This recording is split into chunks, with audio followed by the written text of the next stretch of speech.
Good afternoon class. तो एक बार फिर से स्वागत है आपका ट्राइपॉड एकेडमी देहरादून पे, जहां पर हम पढ़ रहे हैं अपने एसएससी, सीपीओ, सीजीएल, तमाम उन एग्जाम्स के लिए जो कि हमारे एग्जाम पॉइंट ऑफ व्यू से जरूरी हो सकते हैं। और हमने स्टार्ट की हुई है पॉलिटी सीरीज, और जिसकी आज है क्लास 4। अपनी पहले की 3 क्लासेस में हम देख चुके हैं कि मेकिंग ऑफ कॉन्स्टिट्यूशन, कॉन्स्टिट्यूशन कैसे बना, प्रियम्बल भारत की किस तरीके से बनी, और part 1 of Indian constitution union and territory कहता क्या है। इसी क्रम में आज हम अपने पार्ट 2 ऑफ इंडियन कॉन्स्टिट्यूशन जो बात करता है सिटीजनशिप के बारे में। तो क्या होती है सिटीजनशिप, किस तरीके से संविधान में इसके लिए प्रावधान है, और कौन कौन से क्वेश्चन हमारे एग्जाम पॉइंट ऑफ व्यू से जरूरी हो सकते हैं।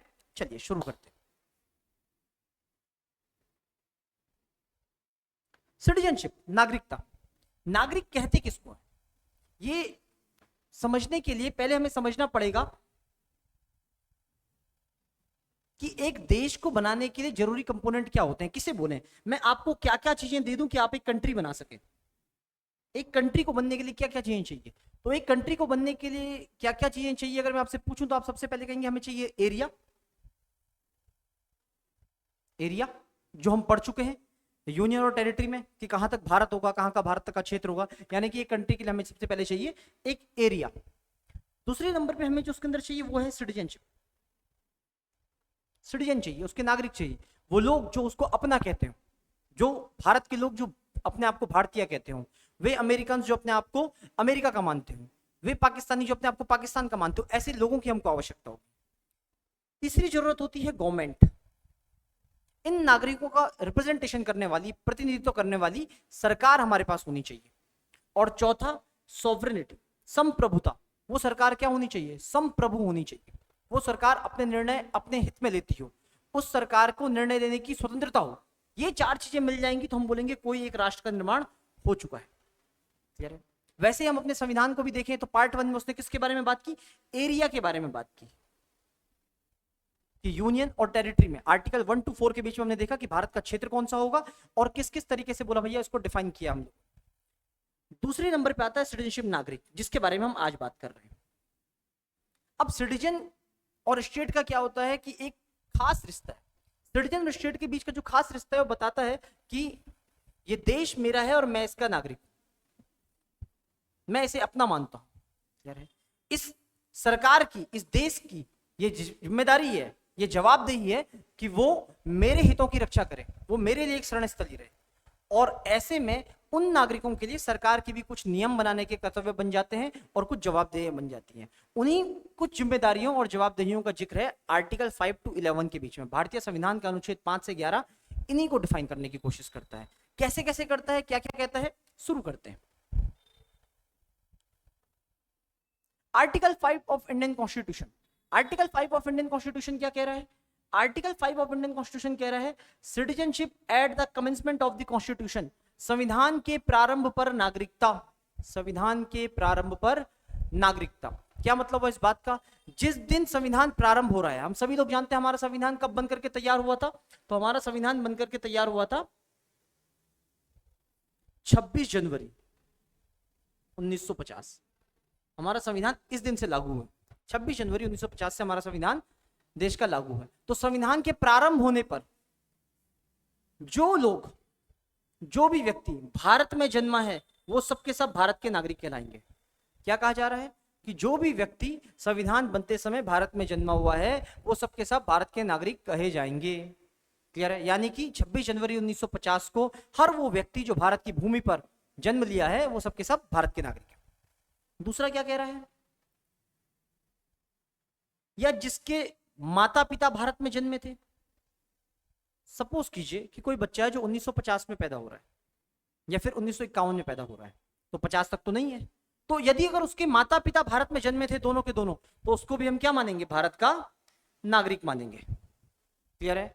या तो वो जो भारत में जन्मा हो 26 जनवरी 1950 तक, या फिर उसके बाद के वे बच्चे जिनके माता पिता भारत के नागरिक हों वो सबके सब भारत के नागरिक माने जाएंगे।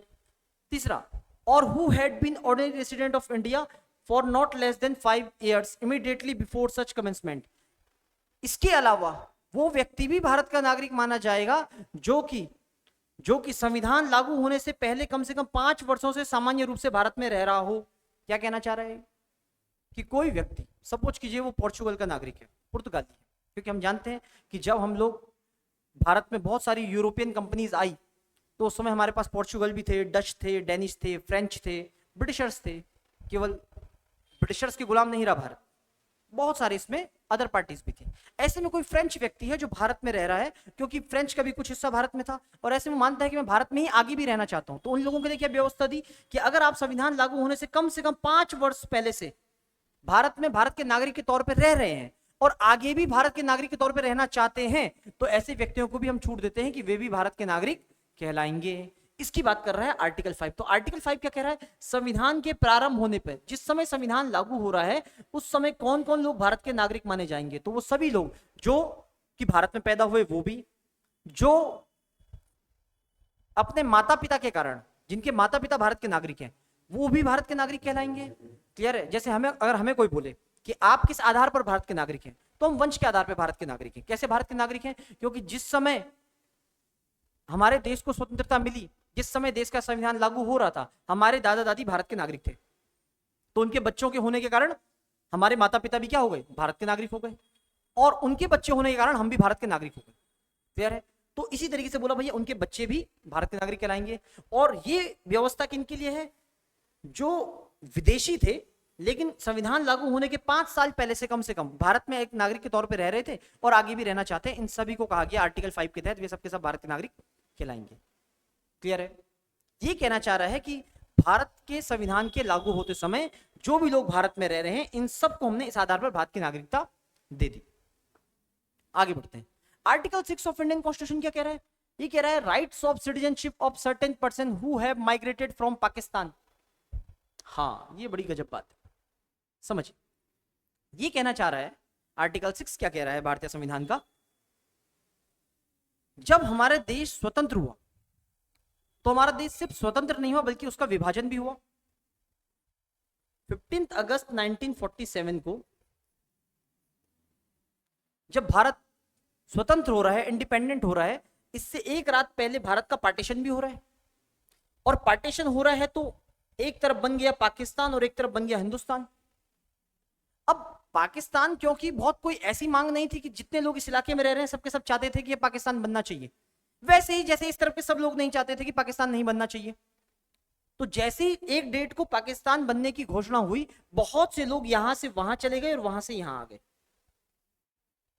आर्टिकल 6 इन लोगों की बात कर रहा है जो वहां से यहां के लिए आ गए, जो पाकिस्तान वाले भूमि क्षेत्र से भारत के क्षेत्र में आए। क्योंकि उन लोगों ने कहा कि हमने तो कभी बोला भैया मांगा ही नहीं था पाकिस्तान, हमने कब कहा पाकिस्तान की बात, और हमें आपने इस इलाके में छोड़ दिया, हम तो कल भी भारतीय थे आज भी भारतीय हैं। तो ऐसे में भारत सरकार ने संविधान में एक व्यवस्था की कि आर्टिकल 6 में लिख दिया जाए कि पाकिस्तान से आए कुछ व्यक्तियों की नागरिकता, जो व्यक्ति 1950 तक, 47 से 50 तक के बीच में भारत में नागरिक आ चुका है, आई बात समझे, वो सबके सब क्या कहलाएंगे? भारत के नागरिक कहलाएंगे। जैसे इनमें कौन लोग आते हैं? जैसे देश के निवर्तमान प्रधानमंत्री स्वर्गीय डॉक्टर मनमोहन सिंह, क्लियर है, वे भी पाकिस्तान वाले भूक्षेत्र में पैदा हुए थे, पार्टीशन के बाद यहां आ गए। क्लियर है? राम जेठमलानी, लाल कृष्ण आडवाणी, ऐसे बहुत बड़े बड़े नाम। क्लियर है? तो ये सब जब भारत आ रहे हैं तो इनको भारत की नागरिकता दी जा रही है। किस आधार पर दी जा रही है? इनको दी जा रही है आर्टिकल 6 के आधार पे। वे व्यक्ति जो पार्टीशन के समय, संविधान बनने समय, ये लोग क्या थे? पाकिस्तान के क्षेत्र में थे, लेकिन उसके बाद भारत में आकर के इन्होंने अपने आप को पंजीकृत करवा दिया। क्लियर है? हमने यहाँ पे डेट लिखी है 1950, ये आगे तक भी बढ़ी, लेकिन पहले इसमें 1950 तक का जिक्र था कि संविधान बनने तक जो लोग वापस आ चुके हैं वो, बाद में भी इसके लिए डेट को आगे बढ़ाया गया, लेकिन वहां पे ये था कि फिर आपको अधिकारियों से अपने आप का पंजीकरण करवाना पड़ेगा कि हम लोग यहाँ पे आ रहे हैं। लेकिन पाकिस्तान से आए हुए लोगों के लिए ये व्यवस्था थी। क्लियर है? तो आर्टिकल 6 किन लोगों की बात कर रहा है? कि पाकिस्तान से जो लोग भारत आए पार्टीशन के बाद, उन लोगों को बोला भैया भारत की नागरिकता दी जाएगी यदि वे भारत में रहने का मन रखते हैं। फिर आता है article 7, rights of citizenship of certain migrants to Pakistan. ये एक नई घटना है साहब। ये क्या कहना चाह रहा है? बोला जब भारत से लोग पाकिस्तान जा रहे थे और पाकिस्तान से भारत आ रहे थे, उस समय एक जबरदस्त घटना हुई। क्या घटना हुई? कि कुछ लोग तो बोला भैया ऐसे थे, आर्टिकल 5 ने जिनको मेंशन किया कि बोला भैया ये भारत में ही रहते हैं, भारत में ही रहना चाहते हैं, ये सब भारत के नागरिक माने जाएंगे। आर्टिकल 6 ने कहा कि कुछ लोग जो पाकिस्तान से भारत आना चाह रहे हैं और भारत में रहने की इच्छा रखते हैं, इनको भी भारत का नागरिक मानिए साहब। आर्टिकल 7 एक नई बात कह रहा है। आर्टिकल 7 कह रहा है कि यहां से कुछ लोगों ने कहा कि हम भी जाएंगे पाकिस्तान, हमको चाहिए था पाकिस्तान, ये लोग यहां पहुंचे। अब भारतीय थे कल तक, अब चले गए हैं पाकिस्तान में और पाकिस्तान में जाकर के नागरिकता लेने का ख्वाब देख रहे हैं। इतने में उनको कह दिया गया काफिर। क्या कह दिया गया? काफिर। पाकिस्तान के लोगों ने कहा तुम कोई मुसलमान हुए, तुम लोग कोई मुसलमान हुए, तुम ओरिजिनल मुसलमान नहीं हो, हम है ओरिजिनल मुसलमान, आप तो काफिर आदमी।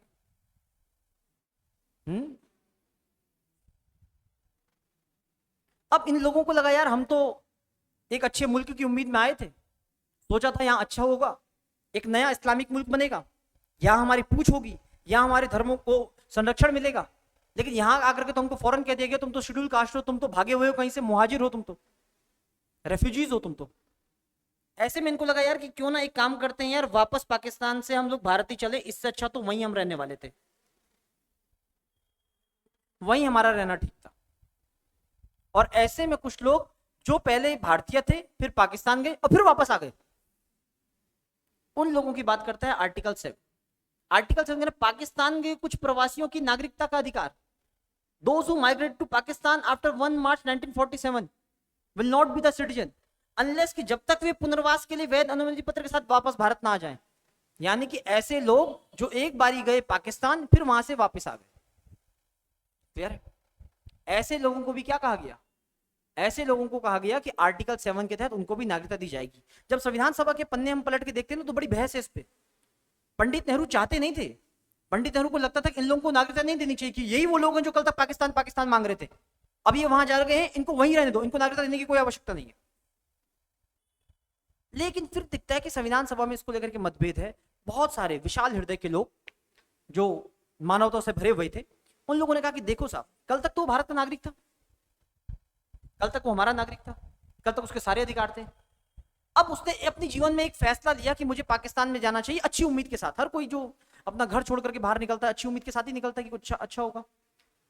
एक बुरा अनुभव उनके साथ हुआ जो होना ही था, एक बुरा अनुभव हुआ कि वहां के लोगों ने उनका बड़े अच्छे से सम्मान नहीं किया, उसे एहसास हुआ और वो वापस आ गया। अब हम केवल ये देखें यार कि देखो एक बारी पाकिस्तान गया था, गद्दार आदमी है, ये तो हमें दिख रहा है, लेकिन क्या हमें ये नहीं दिख रहा कि उसे भारत कितना अच्छा लगा कि यार यहाँ कितनी गंदे हालत है, ये लोग कोई लोग हुए, हमें तो वापस चलना चाहिए अपने देश की तरफ। तो उसकी देशभक्ति भी तो है। और ऐसे में व्यवस्था बनी कि आर्टिकल 7 के अंदर कुछ लोगों के लिए ऐसी व्यवस्था भी रखी जाए कि जो लोग पहले भारत से पाकिस्तान गए और एक लिमिटेड डेट के अंदर वापस आ गए और अपना पंजीकरण करा दिया और कह दिया अब यहीं रहेंगे, अब ऐसी गलती नहीं होगी, उन लोगों को आर्टिकल 7 के अंदर नागरिकता देने का प्रावधान हो। ये कहता है आर्टिकल 7, क्लियर है? 5 ने कहा जो लोग भारत में रह रहे उनकी नागरिकता, 6 ने कहा जो पाकिस्तान से भारत में आए उनकी नागरिकता, 7 ने कहा जो भारतीय ही थे पहले पाकिस्तान गए फिर वापस भारत में आ गए उनकी नागरिकता। तो आर्टिकल 5, 6, 7 क्लियर है? आगे बढ़ते हैं। आर्टिकल 8 कह रहा है rights of citizenship of certain person of Indian origin residing outside of India. Bharat के बाहर बसे भारतीय मूल के व्यक्तियों की नागरिकता। ये कहना चाह रहे हैं कि अगर कोई भारतीय मूल का व्यक्ति है, भारतीय और भारत से बाहर रह रहा है, तो उसका भारत सरकार के साथ किस तरीके का संबंध होगा। तो जब इसकी बात करते हैं तो भारत के बाहर अगर हम देखें तो भारत के बाहर दो प्रकार के भारतीय रह रहे हैं। भारत के बाहर दो प्रकार के भारतीय हैं। कौन कौन है भारत के बाहर के दो भारतीय? एक जिन्हें हम कह देते हैं एनआरआई और एक जिनको हम कह देते हैं ओसीआई। ये दो। क्या डिफरेंस होता है एनआरआई और ओसीआई के बीच में? एनआरआई को हम कह देते हैं नॉन रेजिडेंट इंडियन,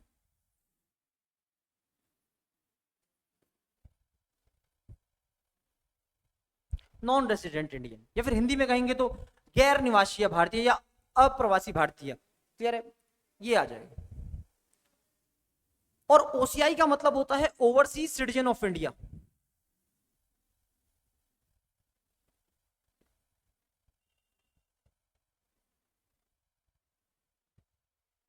भारतीय मूल के व्यक्ति।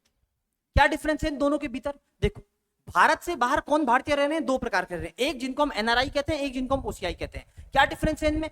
एनआरआई वो व्यक्ति है जो भारत के बाहर रह रहा है लेकिन आज भी भारत के पासपोर्ट को अपने पास रखता है, उसने किसी दूसरे देश की नागरिकता नहीं ली है, वो आज भी भारत का नागरिक है। क्लियर है? बस वो भारत में रह नहीं रहा है, नॉन रेजिडेंट इंडियन है, इंडियन ही आज भी भारतीय है, बस वो भारत के अंदर रह नहीं रहा है, तो उसको कह दिया गया एनआरआई। क्लियर है? इसके क्या अधिकार होंगे? इसके वो सारे के सारे अधिकार होंगे जो एक इंडियन के होते हैं, क्योंकि है ही वो इंडियन, अधिकार देने ही पड़ेंगे उसे। क्लियर है? कैसे अधिकार? उसका अपना आधार कार्ड होगा, उसका अपना वोटर आईडी होगी, वो यहां आकर के वोट डाल सकता है, वो यहां आकर के चुनाव लड़ सकता है, वो यहां आकर के सरकारी नौकरियों में पार्टिसिपेशन मांग सकता है। सारे अधिकार जो कि एक भारतीय के होते हैं वो सारे के सारे एनआरआई को भी मिलेंगे, क्योंकि वो इंडियन ही है, बस वो भारत में रह नहीं रहा है अभी, अपनी शिक्षा के लिए, क्लियर, अपनी नौकरी के लिए, अपने अवसरों को तलाशने के लिए बहुत से लोग भारत से बाहर जाते हैं। क्लियर है? और भारत के पासपोर्ट को रखते हैं। आप समझ में? क्लियर है? इन लोगों को बोला जाएगा एनआरआई। इनका क्या काम है? ये वहां है वीजा पे। क्लियर है? उस देश से अनुमति लेकर के हम भारतीय, हम आपके यहाँ पढ़ाई कर रहे हैं, हमको 3 साल रहने दीजिए, हम यहाँ पे जॉब कर रहे हैं, हमें 10 साल तक रहने दीजिए, ये एनआरआई। तो एक तो ये संबंध होता है एनआरआई का। एनआरआई का कैसा संबंध है भारत से? डायरेक्ट संबंध है, पूरा संबंध है, पूरा अधिकार है। क्लियर है? ये हुआ एनआरआई। ओसीआई क्या होता है? अब ओसीआई वो व्यक्ति होता है जो भारतीय मूल का व्यक्ति है लेकिन रह भारत से बाहर रहा है और अब उसने वहीं की नागरिकता ले ली है। जैसे एक उदाहरण लेते हैं, कोई मिस्टर है एक्स, क्लियर है, वो भारतीय थे, वो अपनी पढ़ाई के लिए गए अमेरिका। अमेरिका में जब वो अपनी पढ़ाई कर रहे थे तो वहीं उन्हें प्रेम हो गया, प्रेम करके उन्होंने वहीं शादी करने का मन बनाया और किसी अमेरिकन महिला जो कि वाई हैं उनके साथ में बोला भैया प्रेम संबंध करके वो वहीं रह गए। कुछ समय बाद उन्हें समझ में आया यार कि यहाँ मेरी वाइफ है, मेरे बच्चे हैं, मेरा जीवन यहीं का है, उन्होंने वहां की नागरिकता के लिए अप्लाई कर दिया। क्लियर?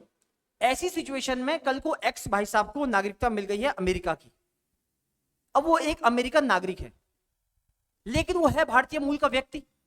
तो ऐसे में हमने उसे कहा, बोला भैया आप चले तो गए हो लेकिन आपको भी हम बोलेंगे ओवरसीज सिटीजन ऑफ इंडिया, समुद्र पार के, बोला भैया भारतीय है हमारे, आपका मूल भारतीय है। बोल आए बात समझ में? आप मूल तो बोला भैया भारतीय मूल के व्यक्ति हैं, इसलिए आपके भी हमारे पास कुछ अधिकार होंगे। ये कैसे अधिकार होते हैं? अब इसका क्या हिसाब है? ये हमारे यहाँ का आधार कार्ड होल्ड नहीं कर सकता, ये यहाँ वोट देने नहीं आ सकता है, क्लियर, ये यहाँ की नौकरियों में पार्टिसिपेशन नहीं मांग सकता है, ये यहाँ चुनाव नहीं लड़ सकता है, तो फिर ये कैसा भारतीय हुआ? ये ऐसा भारतीय हुआ, इसके भी हमने कुछ अधिकार रखे हुए हैं, क्योंकि हमसे चला तो गया छोड़ के, लेकिन क्योंकि भारतीय मूल का व्यक्ति है इसको हम कुछ अधिकार देंगे। क्या अधिकार? कल को सपोज कीजिए कि यही एक्स भैया कहते हैं कि यार फिर से भारत आ जाते हैं, हमको फिर से भारतीय का नागरिक बनना है, मम्मी पापा यहीं रहते हैं, यहाँ तो तलाक की नौबत आ रही है, भैया वापस चलो। तो ऐसे में आप एक अमेरिकन को अगर हम कह रहे हैं कि जब तक 7 साल तुम भारत में नहीं रहोगे तब तक नागरिक नहीं माना जाएगा, तो ऐसे में इनके लिए कहा गया तुम कौन? बोला हम ओसीआई, पहले भारत के ही थे। बोला अच्छा तुम्हारे लिए कम, तुम 3 साल, कुछ ऐसी छूटें इनको मिलेंगी। क्लियर है? अगर हमको वीजा देना है और भारत और अमेरिका में जैसा तनाव चल रहा है, अगर कल को भारत सरकार निर्णय लेती है कि हमको अमेरिकन व्यक्ति को बोला भैया वीजा नहीं देना है, देना भी तो बहुत सोच समझ के देना है, कल तक 100 व्यक्तियों को दे रहे थे अब तो 20 को देना है, तो ऐसी सिचुएशन में अगर बोला भैया एक व्यक्ति है कोई जॉन जिन्होंने अप्लाई किया और एक व्यक्ति है एक्स जो हमारे पहले बोला भैया नागरिक थे, उन्होंने अप्लाई किया, तो दोनों में से प्राथमिकता के तौर पे हम एक्स को देंगे। ऐसे कुछ अधिकार ओवरसीज सिटीजन के होते हैं।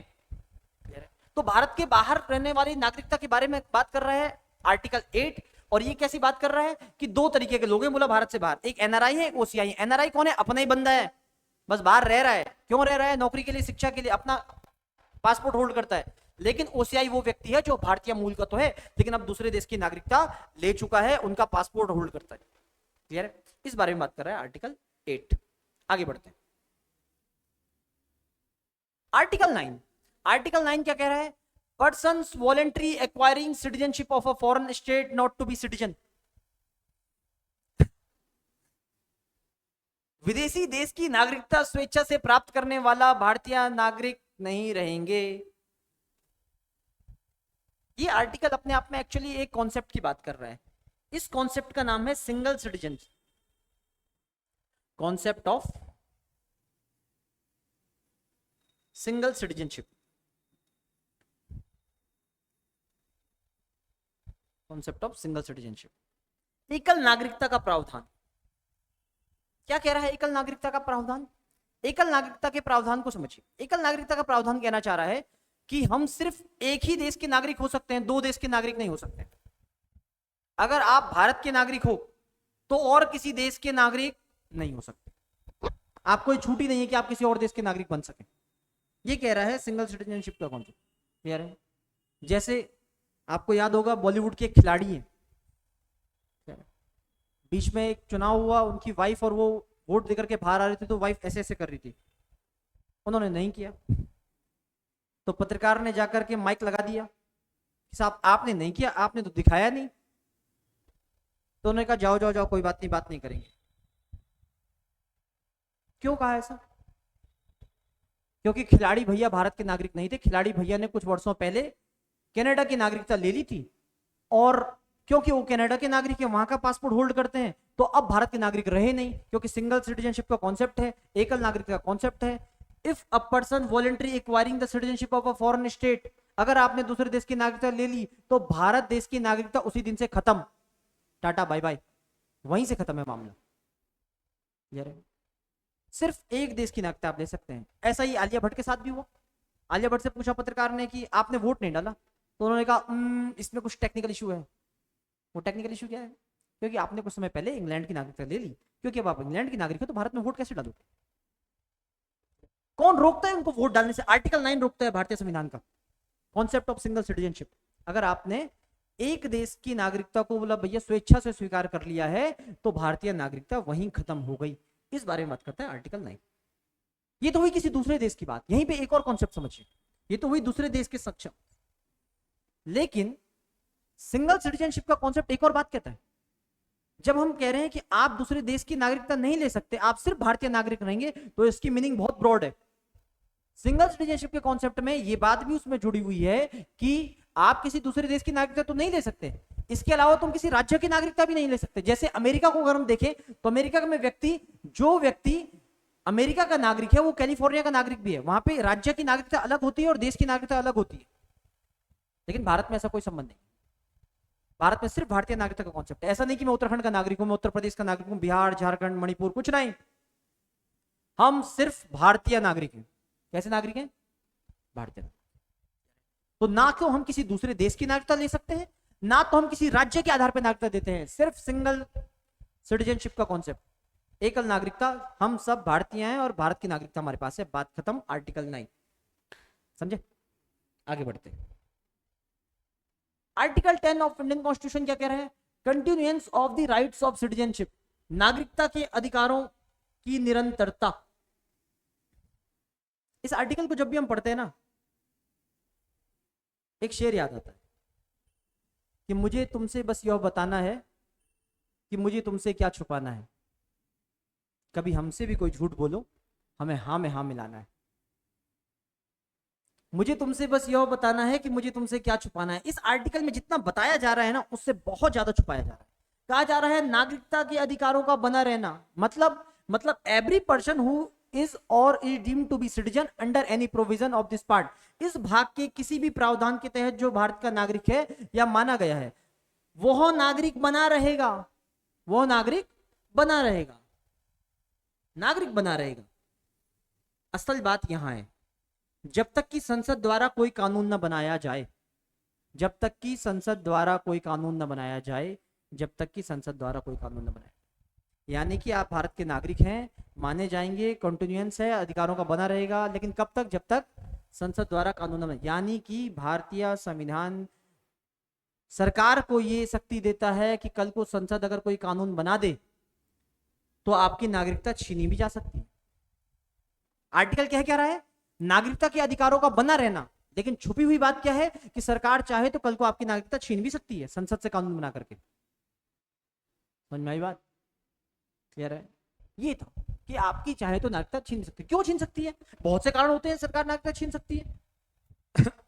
एक आतंकवादी हुए भारत में, दाऊद इब्राहिम, भारत का नागरिक, भारत में पैदा हुआ, भारत का सिटीजन, भाग गया, सुनने में आता है दुबई में कहीं है, पूरी दुनिया में बम फोड़ रहे हैं, न्यूयॉर्क टाइम्स में खबर छप रही है, भारतीय मूल का व्यक्ति दाऊद इब्राहिम ने आज फिर फोड़ा बम। भारत सरकार की किरकिरी हो रही है, भारत देश का नाम खराब हो रहा है। भारत सरकार ने नोटिफिकेशन निकाला कि आज से हमारा नागरिक है ही नहीं दाऊद इब्राहिम, मार दो, हम क्लेम नहीं करेंगे। आज से बोला भैया हम उन्हें अपना नागरिक नहीं मानते। तो ऐसे बहुत से प्रावधान है जिसके तहत क्या किया जा सकता है, नागरिकता के कानून के तहत नागरिकता लेने का प्रावधान भी है और संसद को इसकी पावर है। कहां लिखा हुआ है? आर्टिकल 10 में लिखा हुआ है कि संसद चाहे तो किसी की नागरिकता छीन भी सकती है या फिर इसके लिए कानून बना सकती है।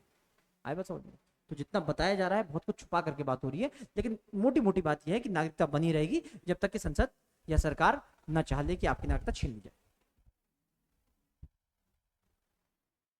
आर्टिकल 11 ऑफ इंडियन कॉन्स्टिट्यूशन क्या कह रहा है?